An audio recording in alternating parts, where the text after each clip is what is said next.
प्राचीन भारत में शिक्षा भाग 3 बीएड के प्रशिक्षु को समर्पित। विकास कुमार रंजन, मैं हूं विकास कुमार रंजन और स्वागत है आप सभी का मेरे इस यूट्यूब चैनल में। इस वीडियो में आप जान पाएंगे अनुशासन, शिक्षक व शिक्षार्थी। आशा होगी कि आप पिछले भाग को देखे होंगे और जान लिए होंगे।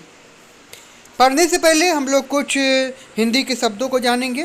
पालन मतलब पोषण करना, संयम मतलब नियंत्रण, श्रृंगार का मतलब सजावट, मादक पदार्थ का मतलब नशा देने वाला पदार्थ, चुगली बुराई, ये सभी शब्द आगे के भाग में काम देंगे।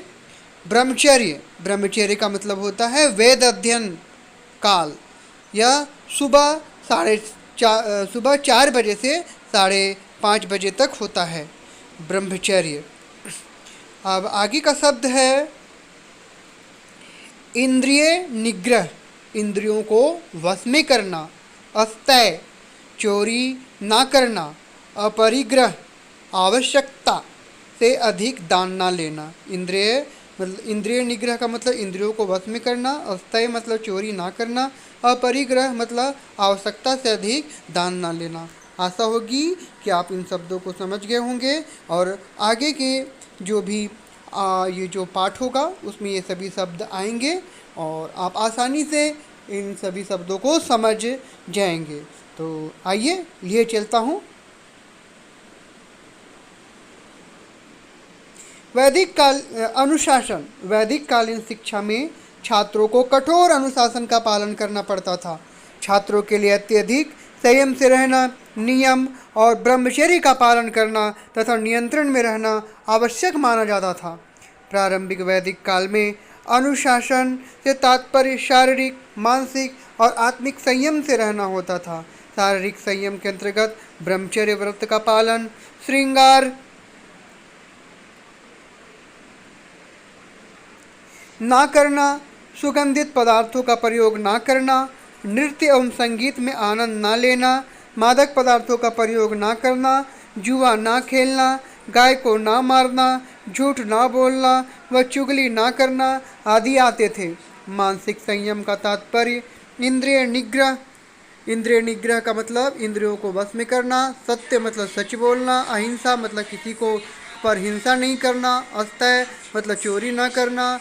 अपरिग्रह मतलब आवश्यकता से अधिक दान ना लेना। और ब्रह्मचर्य का पालन काम, क्रोध, लोभ, मोह व मद से दूर रहने से था तथा आत्मिक संयम का तात्पर्य आत्मनियंत्रण से था, जिसमें शिष्य अपने अंतर्मन से शारीरिक व मानसिक रूप से स्वयं को अनुशासित रखता था। परंतु उत्तर वैदिक काल में शिष्यों द्वारा गुरुओं के आदेशों और गुरुकुलों के नियमों को पालन को ही अनुशासन माना जाने लगा।